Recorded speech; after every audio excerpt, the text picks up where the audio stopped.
Good afternoon. Welcome to GDIC's webinar for the Air Force Comprehensive Construction and Engineering, or C2E, opportunity. My name is Cal, and I am your artificial intelligence host today. With me is Ab Vand, VP for Capture at GDI Consulting and a subject matter expert on self-scoring proposals. Please note that this webinar will take approximately 1 hour. Before starting, there are a few housekeeping notes I would like to mention. First, this webinar is being recorded and the link to the recording will be sent to you within 24 hours. Second, we will hold a Q&A session at the end. You can send your questions during the webinar by the chat system to the right of your window and Ab will address them at the end. Third, you can download this presentation by clicking on the link under File on the right-hand side panel on your window. We highly recommend you download the slide deck so that you can always refer back to it. So let's see what this webinar covers.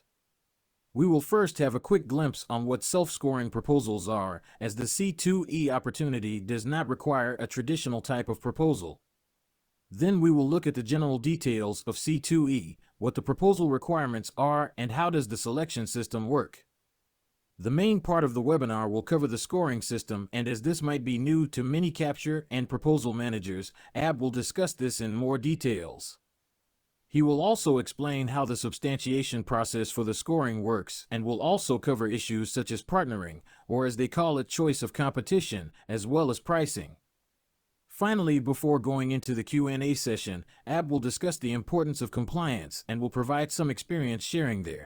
As a whole, the message we want to convey to you in this webinar is that this is a new beast and might be new to many adept proposal managers in the construction industry. So don't underestimate the workload nor the complexities involved. You will come to realize this as Ab will explain it throughout the webinar. So, with that, I will now hand over the control to Ab to start the webinar. Ab, please. Hello everyone, thank you for participating in our webinar. As Cal mentioned, although this is a construction opportunity, and usually construction proposals are fairly simple to write in terms of what are the requirements. This is a new beast, so to say, because it's based on a new concept that many agencies are starting to use. Started with GSA, and now more and more agencies are starting to use it, and it's called self-scoring evaluation. So before we actually delve into the actual C2E opportunity, I wanted to give you a very brief introduction into self-scoring evaluation. And for those friends who have participated in my webinars, I apologize for repeating something, but I think many people in the construction industry might be new to this, because this has not been used much often in the construction industries. This type of self-scoring evaluation usually is used in services and IT, that sort of thing. It's fairly new to the construction side. So with that, let's start and discuss what self-scoring evaluation is. So let's see what the process is and how it works. So on the government side, when they want to issue a self-scoring evaluation type proposal, for you to understand, first let me give you this very brief glance into it, and then I will go into details. In self-scoring proposals, you don't write any proposals. Essentially, you score yourself. That's why the name, self-scoring. You score yourself, and then you provide substantiation documents that proves that the scoring that you've done is justified, is correct. So that's essentially your proposal. Your score plus documents to prove that you scored yourself properly. So now with that, let's see how the government works and what you as the contractor should do. So at the RFP stage, the government spells out how they're going to score you based on your experience and past performance and your company's capabilities sometimes. So if you look at the sections L and M of the RFP, it usually discusses how the scoring works. And then also they have to spell out how they want that those numbers to be proven, because you can always score yourself something, but who says that you've scored yourself correctly? So there are always two parts to the RFP. One, the scoring system, and two, how you're supposed to substantiate, as they call it, how you're supposed to prove that score. Now, before continuing in the evaluation stage under government, let's go to the right-hand side on the contractor. So now you have the RFP or the pre-RFP, and usually there are three stages in your work. First, this assessment stage.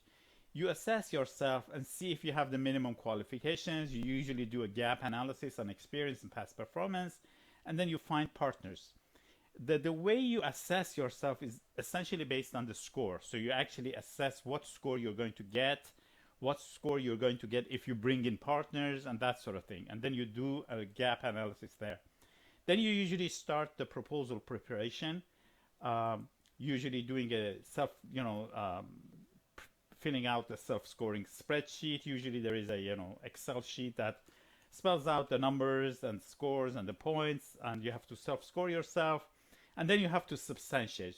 So your proposal is essentially that Excel sheet plus the substantiation documents, the way you prove that the scoring you've done is correct, and then you submit. So that's on your side. Now, going back to the government side, so now we reach at the evaluation stage. So now what the government does usually is that, say they're going to pick 20 companies for this particular RFP, and they receive 100 proposals. The way they're going to work is that first, we call this the government's first line of defense. They look at compliance, and they remove all those RFPs that are non-compliant. On compliance, we will cover it later on. Compliance means both in form and format, plus in substance, in the content. So they first look at compliance. If you're not compliant, they just put you aside. Doesn't matter what your score is, whatever. If you're not compliant per the RFP requirements, they put you aside. But once that's done, say, assume that everybody is compliant and they have received 100 proposals, but they want to pick only 20. They're not going to look at all the 100 proposals. What they're going to do is they're going to rank the proposals received based on the scoring that each company has done for itself. So, and they're going to pick the top 20 based on scoring. So they're not going to read the rest, the 80 others. They just pick the top 20, and then they start checking for substantiation, making sure that those scores that companies have claimed are correct. If they are, that's it. If they're not, they will put aside that company that is not compliant, or substantiation is not done properly, and bring in the 21st company instead of it. So at the end of the day, and then once everything is correct, they will award. So at the end of the day, as far as the government is concerned, they will look only at the top 20 because they want to pick 20. They're not going to look and spend time and energy and, so to say, money on the other 80 proposals. So you see that it's a complete different system compared with the traditional proposal writing, in which they have to read all the 100 proposals and then select. And also, it's much easier for them because it's numbers. Either you do have the points or you don't. It's not anything subjective, how well you've written something. So it's much less prone to protests in that way as well. So that's the process of how this works. Now, if you look at the benefits and the weaknesses of each, I will not go into details because we have a lot to cover today. I just want to make sure that we reach the end of the 1 hour and have some time for the Q&As. But I've listed them here. At the end of the day, the government's load of work is essentially put on our shoulders, on the contractor's shoulder. At the end of the day, they are going to look only at the 20 contracts out of the 100, for example. And also it's much simpler for them because it's just numbers, so it's much less subjective, less prone to protests. In terms of the weaknesses on both sides, it's a new system, so many people are not familiar with it, both on the government side and the contracting office side, as well as contractors, proposal managers and capture managers. They might be very strong, very capable, but since this is a new system, it's hard for them to start, getting familiar with it. So these are the benefits and the weaknesses. You'll see, as far as the contractor is concerned, one of the good benefits is that right from the beginning, you will know if you're going to have a good P-win, probability to win or not, because you can actually see, what your score is, and it's essentially based on your past experience and past performance. So it's much easier to gauge yourself whether you want to go into it or not. You can review this in more details later on. Now that we have this idea of how self-scoring evaluation works, let's jump into the Air Force C2E now. And first, let's look at some of the general details of this opportunity. So it's by the Air Force, obviously. It's a multiple award IDIQ. The estimated budget is $15 billion for a 10-year period. In terms of the awards, they're going to award 15 small businesses and 12 full and open. And one of them is reserved for 8A companies. The latest draft of the RFP was issued on December 6th. The latest L&M sections, at least.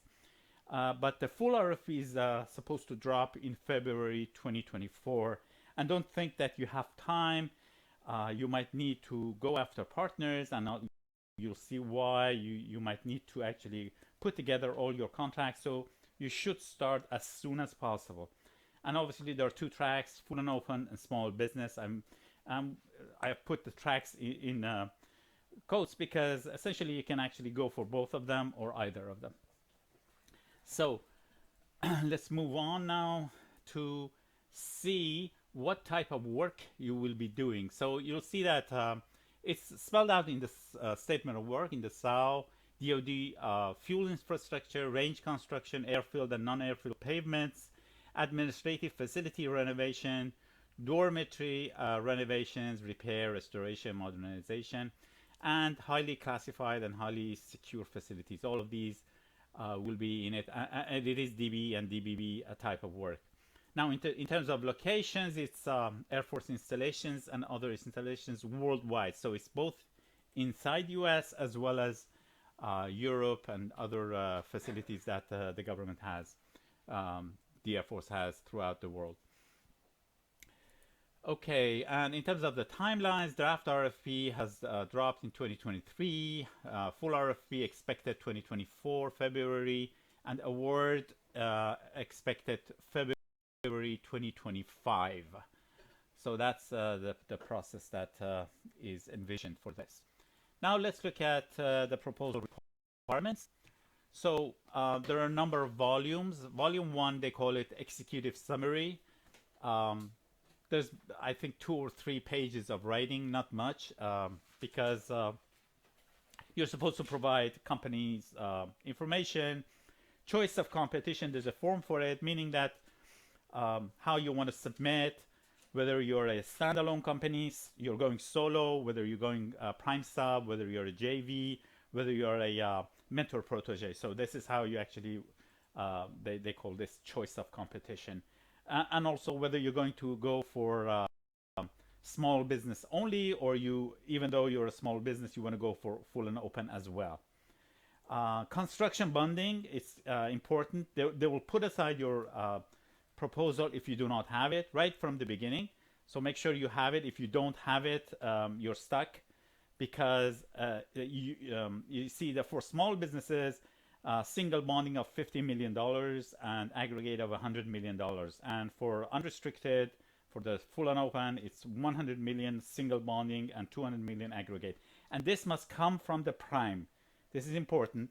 You can't, bunch up together your partners' different bondings to reach that 50 million or that 100 million, whatever. It must come from you as the prime or the JV members. So that's something to consider. Accounting system, this is required only for the full and open. You need to have an adequate accounting system, which means that it has to have been approved by DCAA or DCMA, But the good thing is this: if you apply for it right now, and they have discussed this, how you can do it, even though you might not have it at the time of submission, if you can prove that you have applied for it, and as I said, it's written how you should apply for it in the RFP, you're good to go. So if you don't have an adequate accounting system and you want to go for the full and open, just apply for that, and that's good. Financial and other resources, you're supposed to provide your banking information, so it's nothing important. And then organization and conflict of interest, if there is any. So you can see there's not much writing here. It's essentially providing documents. So that was the first volume executive summary. Moving forward, the main part is that volume 2 experience. Here, work samples, 1,000 pages. This does not mean you have to write 1,000 pages. This just means the documents. For example, you were awarded a government document, awarded a government contract, so you provide that document, the award document. So all of these are government documents, nothing you have to write. Self-scoring matrix, there is one that you have to fill out. Tie and tie breakers, again, you have to fill out and provide the documents for it. It's very simple. Nothing writing, again, documents from the government. Cross-reference matrix is a form that you just fill out, saying that, for example, you claim this score, and this is the contract that shows it. So it's a reference for those 1,000 page documents that you're supposed to provide. Team structure, 2 pages. You provide documents showing that you had agreements with, it says teaming agreements, so you provide a teaming structure, discuss it, and then provide the documents showing your teaming agreements if you're not going solo, or if it's a JV, you provide the JV documents. So those are the experience, and that's the most important part. We'll go into details because the scoring is done here. Small business participation is only for full and open. So here you have to provide 2 documents, and you have to make sure that the percentage of participation for small business is above the minimum that the government has requested, and that minimum has been written in the RFP. Just make sure that in your small business participation plan that you're supposed to provide here, that's mentioned, and those minimums are taken into consideration. Fourth volume is price, and I will go and discuss that. It's very simple. They're looking for labor rates for 10 different LCATs, so it's very easy to fill out, and we'll discuss that. And finally, contract documents, SF 1449, things like that, that you have to fill out and submit with the proposal. So that's essentially the overall structure. Sorry, I'm going fast because we have a lot of things to cover, so I'm talking fast and going fast. Let's look at the selection criteria. Okay, so selection criteria is, first they will check to make sure that in terms of format and content, you have the you are in compliance, and then they want to make sure that you have the bonding capability and the adequate accounting system if you're going for full and open. So those also are checked right at the beginning. So if you don't have a bonding letter attached or something like that, they will put aside your proposals. They're not going to look at it at all. So bonding and adequate accounting, and of course, all the administrative documents must be in place. Secondly, they're going to, make sure, pick the top 15 in terms of scoring for small business and the top 12 for full and open. Then they're going to check your substantiation. So in effect, you have claimed a score, and yes, you're in the top 15, for example, in small business, but who says that you've done it correctly? So you must have provided the proper documentation, and they're going to check for substantiation, check that you have done it properly based on the RFP L&M requirements. And at the end, they're going to check your pricing and small business participation for full and open. These are pass-fail, so you just may want to make sure that you're there. So if you're in step 2 in one of those 15 or 12, and in step 3 you pass that, you're good. Then, all you need in step 4 is just to get a pass, and you're awarded that document, that contract. that's the process. Let's move to the next slide. So essentially, fill out the administrative documents properly, provide proper proof for bonding capability, provide proper proof financial statements like banking and that sort of thing, provide proper proof for adequate accounting system if you're full and open, have a score in the top 15 for small business and top 12 for full and open, substantiate your score properly, get a pass on your pricing volume, get a pass on your small business participation volume for full and open, and you're done and you're awarded. So that's the process essentially in terms of selection being awarded. Now let's go into the scoring system. This is the main part of the webinar. I want you to understand how you can actually be in one of those 15 or 12 companies that are selected. So for small business, the maximum score you can get is 29,000. For full and open is 41,000. The main factors that make up those points, there are 3 for small business and 4 for full and open. Program area experience, geographical experience, management experience, and then for full and open, there's a 4th one, additional criteria. And overall, that makes the 29,000 or the 41,000 points. Now, to get these points, you're supposed to provide a number of contracts, and we will go into details of how those work. But there is a maximum. You cannot go over 22 contracts, or as they call them, work samples, under small business, and 28 for full and open. So if you have a large number of contracts, you have to pick and select them very carefully, because maybe using one contract will give you a higher score than the other. So that's something to consider, and as we go on, you'll see why. Because you want to, at the end of the day, have your score maximized. So which contracts you pick to get the points for is very important. Sometimes the contract that you've picked might get you 100 or 200 points, whereas you reach that 22-point limit or the 28-point limit. Whereas if you put that aside, forget about that score, but use another contract that will give you a higher score under another sub-factor is more important. So juggling around these is very important. This is what is important in these self-scoring proposals, is analytical work. So self-scoring proposals are nothing to do with good writing, which is usually what we proposal managers and capture managers are good at. Instead, it's all about 2 things: analytical thinking and document management. So you need to have those 2 skills to actually have a good proposal, winning proposal: analytical skills and good document management. Let's move on and we'll see how. So what I'm going to do, first I'm going to show you all the scores for all the sub-factors. So you can see the green to the left, the first column. These are the main 4 sub-factors, 3 for small business and the 4th one for full and open. Under each of them, they have a number of sub-factors. These are the main factors, and then they have the sub-factors. Program experience, area experience has just 1 sub-factor, construction program areas, but geographical experience has 3. U.S. regions supported, U.S. outlying areas supported, austere, hostile, and contingency areas supported. So those are the 3 sub-factors under geographical experience.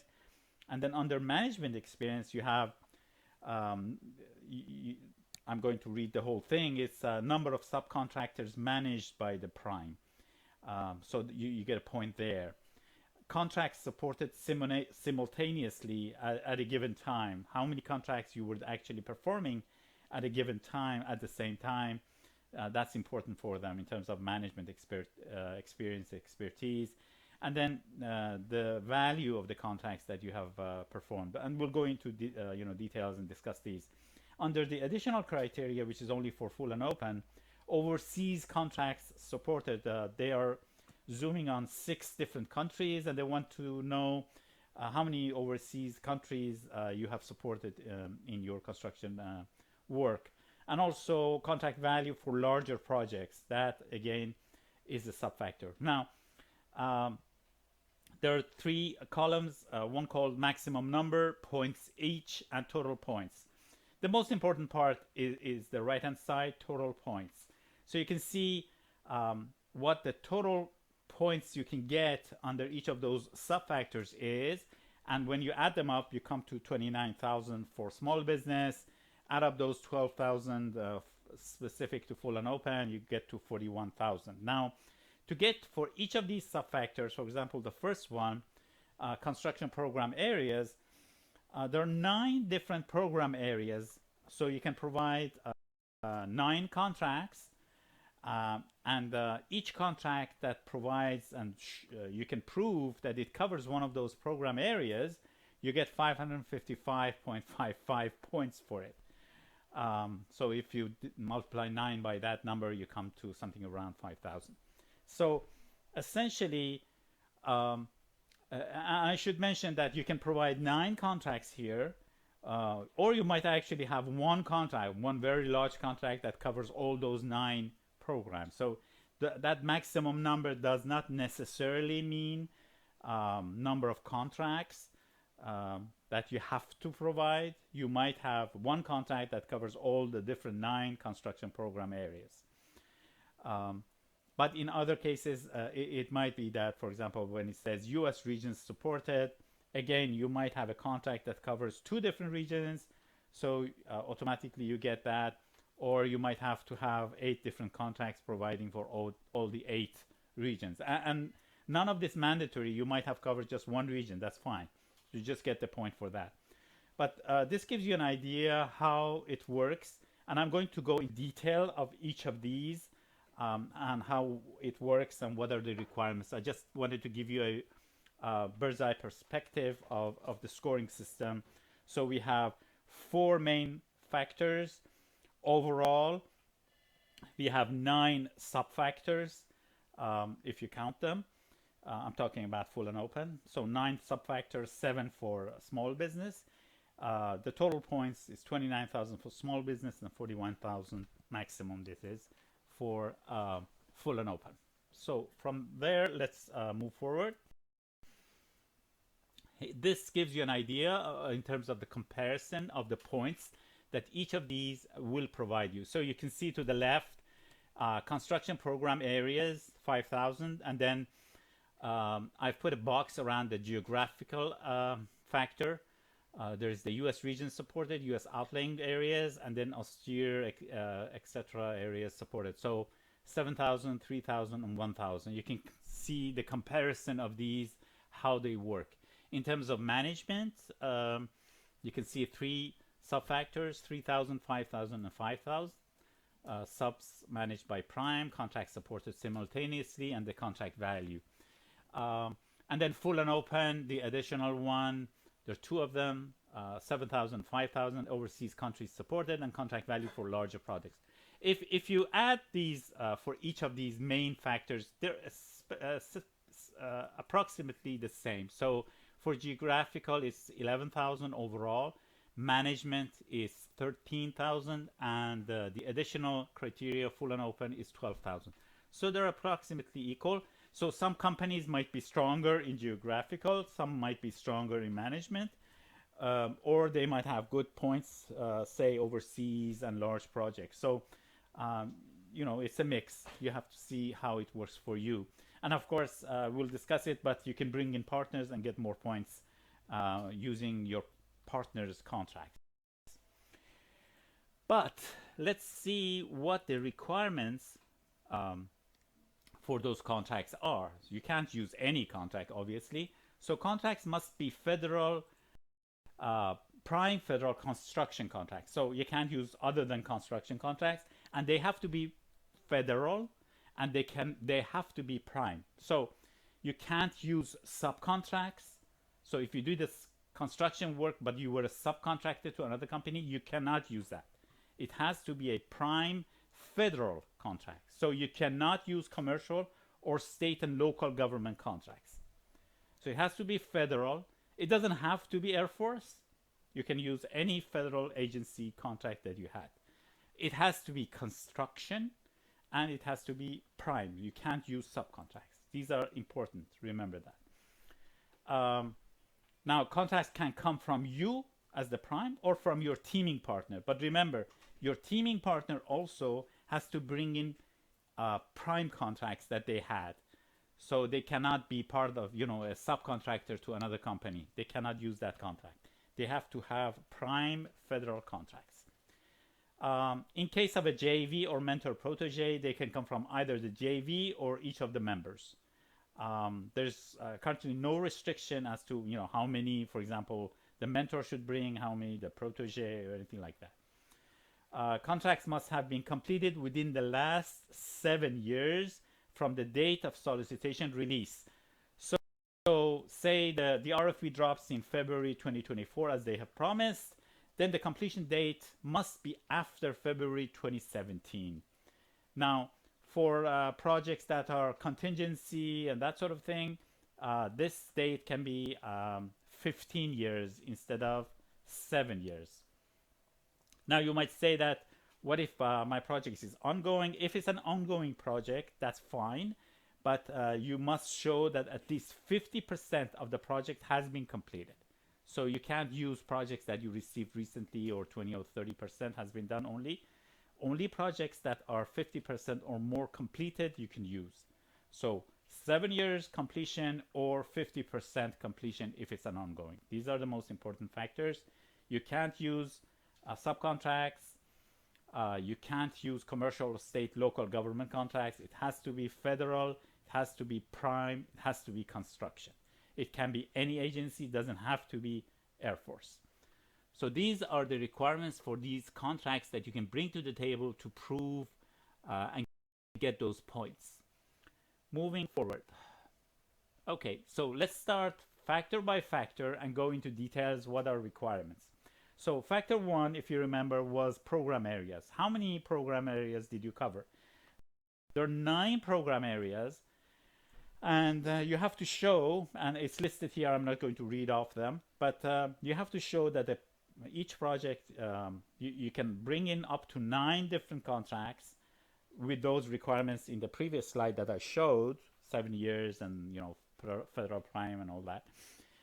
That covers one of these areas. If it covers more than one, that's fine. So for each area you get 1 point, and actually 555 points for each of these areas, program areas that you cover, and 9 times that is maximum 5,000 points. So this is how factor 1 works.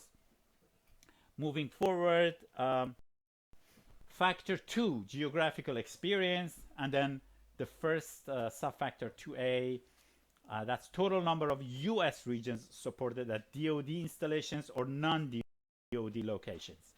So it can be DoD installations, Department of Defense, or non-DoD, that's fine.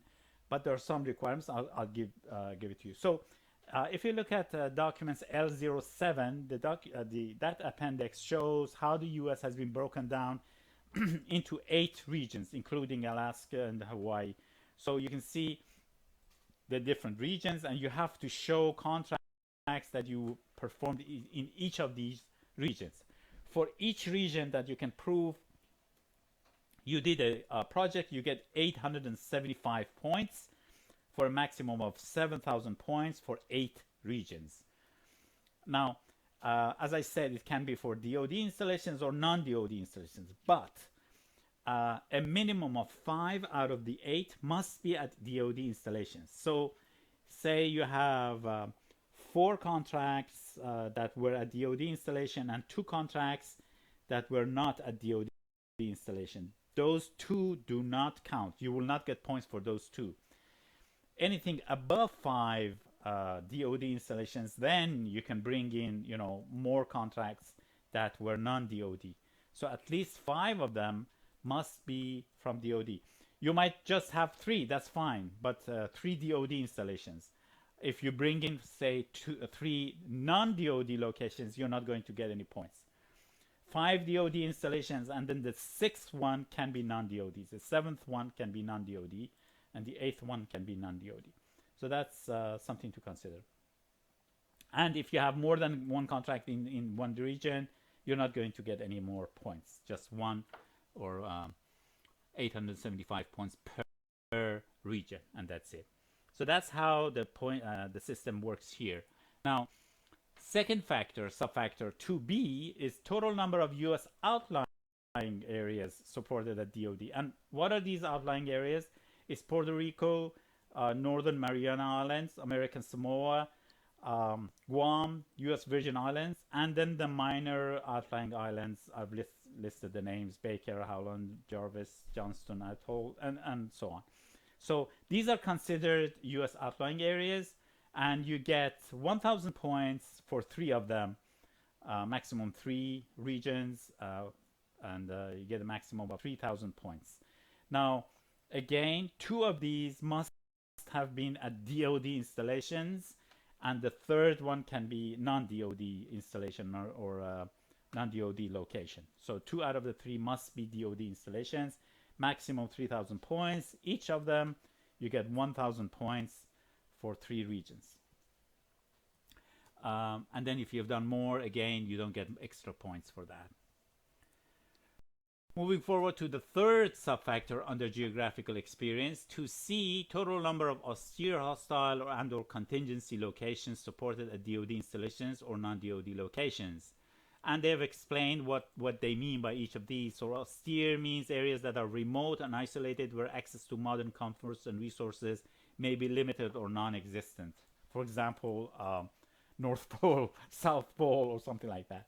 Hostile means operational environment in which local government forces, whether opposed to or receptive to operations that a unit intends to conduct, do not have control of territory and population in the intended operations area. And obviously, you know, for example, our forces situated in Syria, or so these are hostile. They're actually contingency as well, but hostile and contingency are hand in hand, more to say.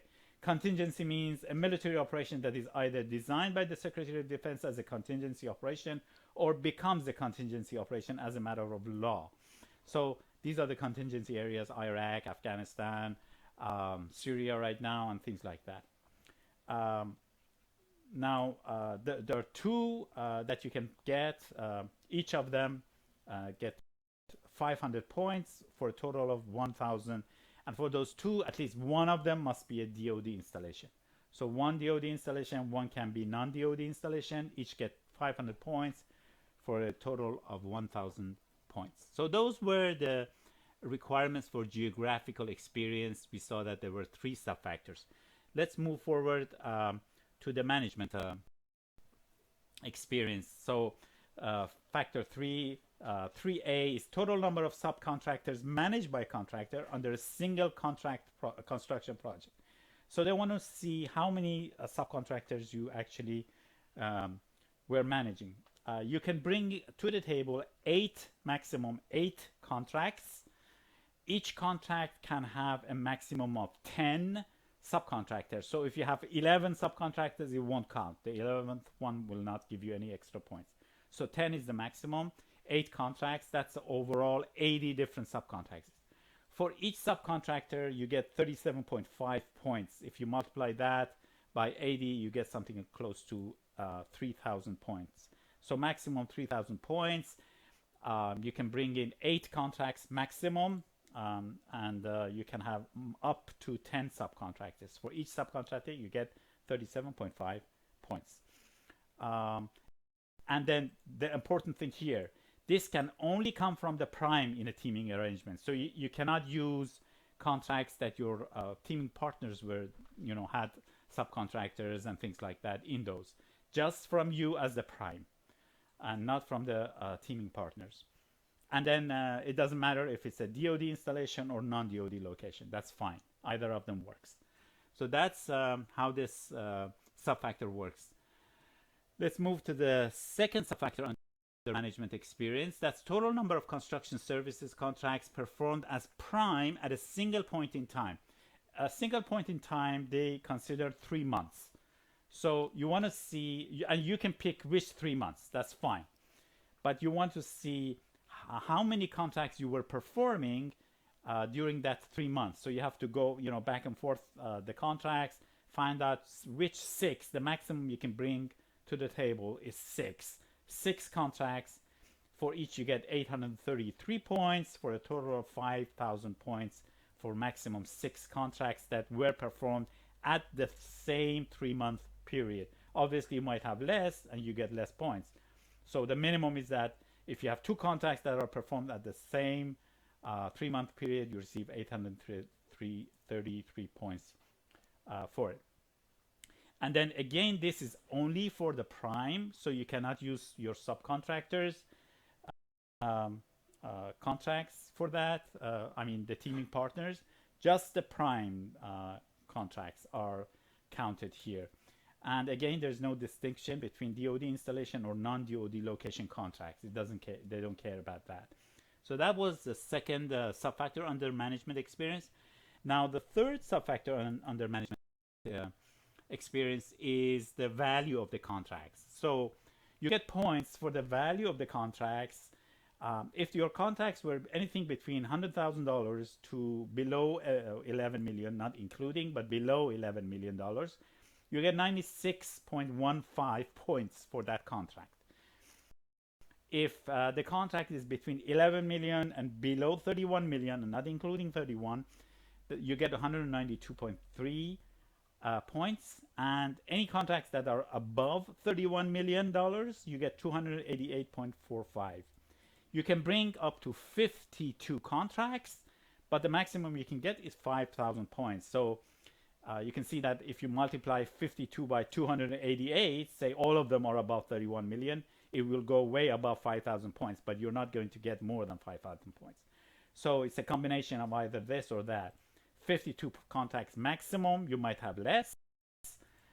Maximum points is 5,000, and per this table that you're seeing, you get points per contract value. Now, note that this contract value includes option years as well.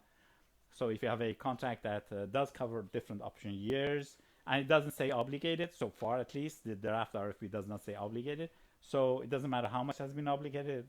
What is important is what's on the paper, what the contract value was on the paper.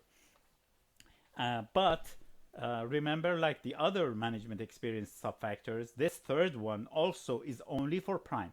So you can't use your partner's contracts for this. Just you as the prime. Of course, if it's a JV, the JV members is fine. But for prime sub relationship, the teaming arrangement, only the prime can bring this. And then there is no distinction between projects performed at DoD or non-DoD installations. That's fine. So that's how you get points for the dollar value of the contracts that you perform. So these were the three sub-factors under factor 3, management experience. Now, here we end the small business scoring. So using these that we covered, you get the maximum score of 29,000 for small business using 22 contracts only. Remember that. That's why I said you need juggling, because sometimes you might get more points if you bring in a contract that is, for example, has it has more than in the previous slide we saw subcontractors. You might get more points for that instead of bringing in a contract that gets you, is above 31 million and gets you 288 points. So these are the things that you have to juggle around. We usually do create forms for these.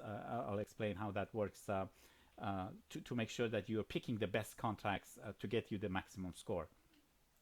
Now, let's look at the fourth factor, which is only for full and open. It's called additional criteria. It has two sub-factors. 4A is number of primary overseas countries supported at DoD installations or non-DoD. And there are 6 countries that are zooming on. Germany, Korea, Japan, UK and Ireland, Italy, and Saudi Arabia. If you can prove that your contract was performed there, you get points for it. You get 1,167 points for each of these countries for a total of 7,000 points for the 6 countries. So, and then the good thing about this is that you can bring in partners to actually, so you are allowed to use the contracts for from your partners if you're a teaming arrangement to actually get these points. That's the good thing about it. And there is no distinction between DoD or non-DoD installation. As long as you did something in Korea or did something in Germany, obviously construction contract, you're good to go. So that's the first thing, that the first subfactor for A.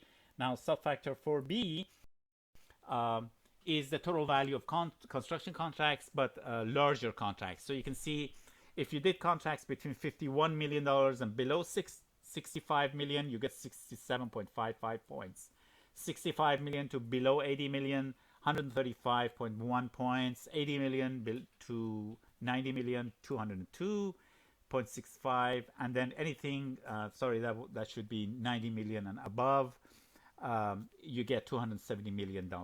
So you can see that here, I'll correct that later on. So when you download it, it's corrected. So 90 million and above, you get 270 points. So for overall, you can bring in 74 contracts to the table for a maximum of 5,000 points. Again, you can use DoD or non-DoD installation contracts. However, this only works for the prime in a teaming arrangement. So you cannot bring in teaming partners to get points here, just from the prime. So that's these are the two subfactors for the the full and open fourth subfactor. So just to review those numbers again, you can see here the first three to the left, the green column, the first three with those numbers that we discussed come to 29,000 for small business. An additional criteria for full and open, 12,000, comes to 41,000 for full and open. So this is the scoring system, how it works, what the requirements are that we discussed. Okay, now let's touch on substantiation. So we have claimed all those scores, but who says we're right? So we have to prove, and that proving is called substantiation. The way you actually do it, and you want to make sure that you do it correctly, first, you need to substantiate all your claimed scores. So you can't leave it to the government, assume that a robot is going to work. So for each and every one of those points that you have claimed, you must provide documentation, you must provide substantiation.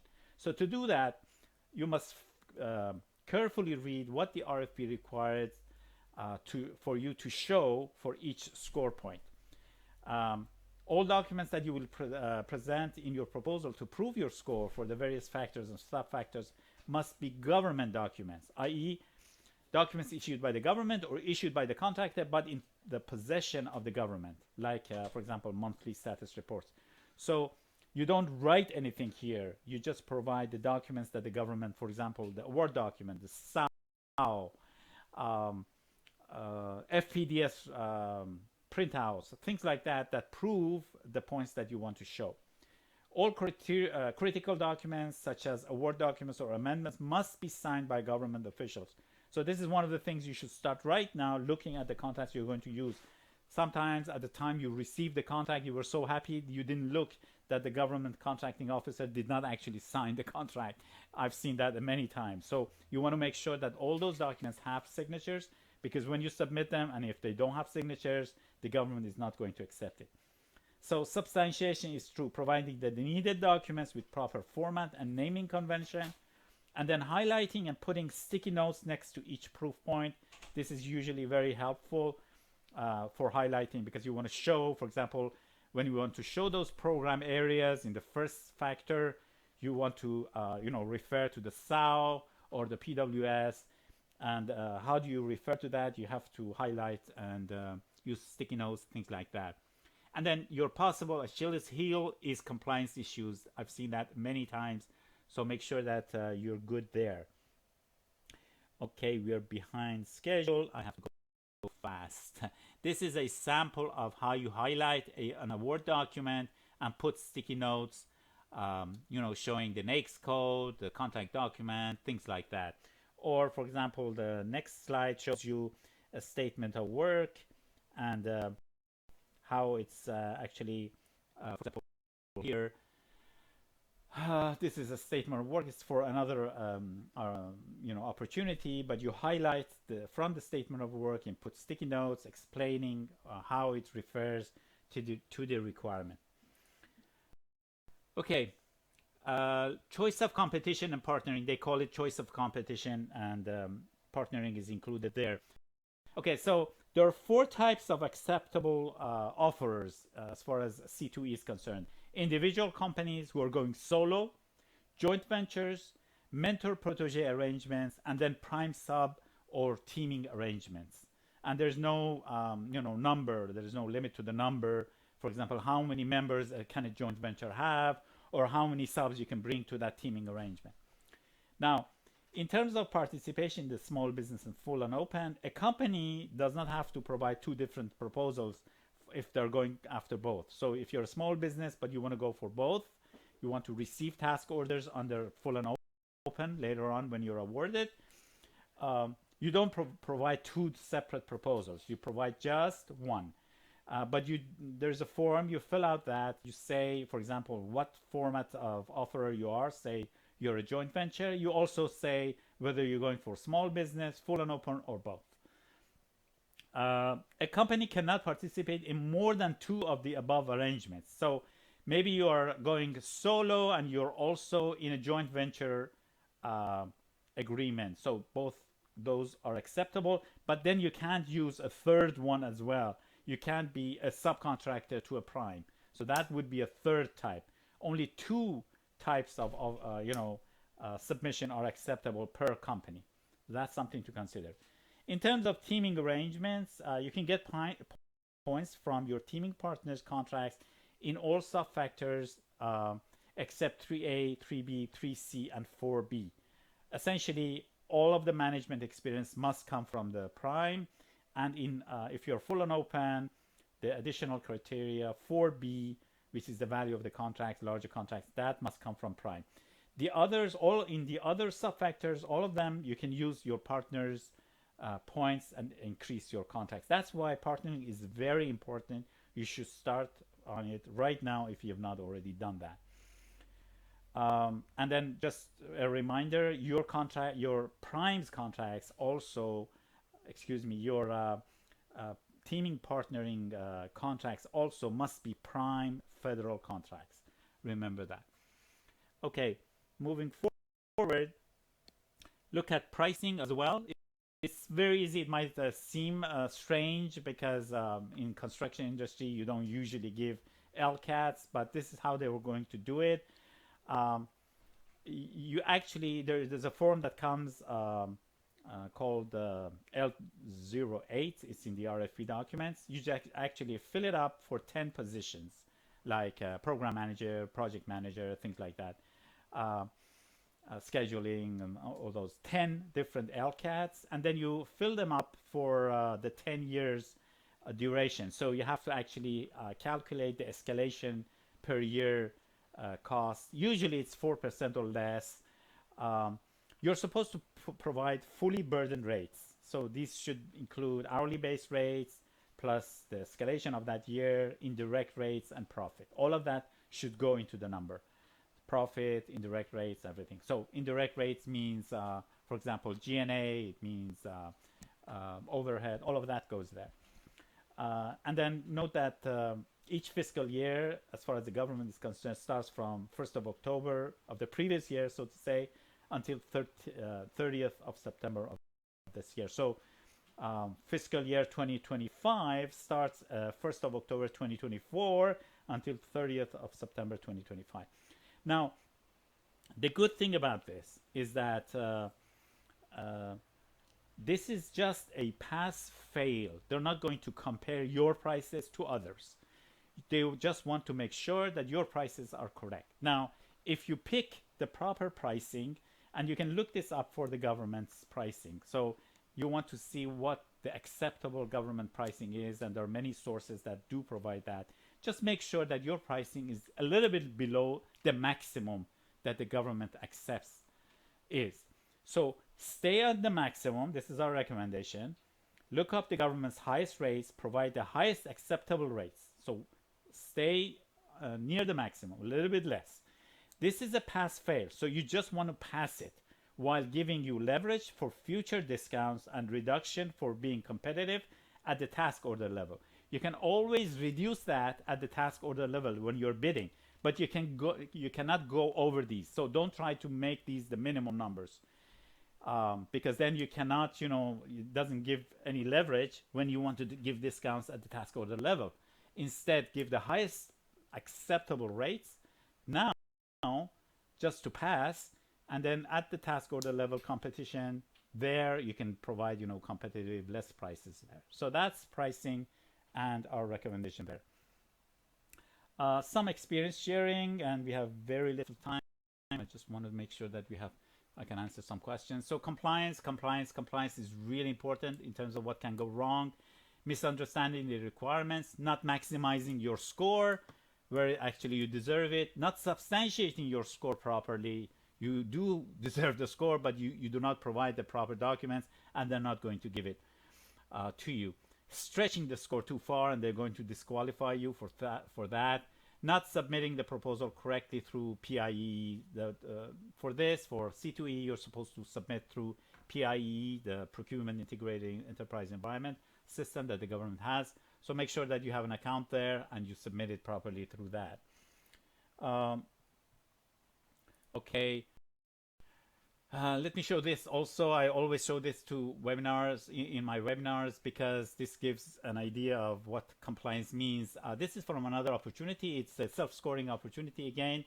A few years ago, I was able to get the numbers for. So the orange part for small business and large business are the ones that were eliminated due to being non-compliant. So you can see that 70% of small business submissions were eliminated because they were not compliant in form and format and in content. For large business, 49%. So you can see it's a really important issue, and especially in construction, people are not familiar with self-scoring. It's really important that you do this properly or you will be eliminated. And that's, we call it the government's first line of defense.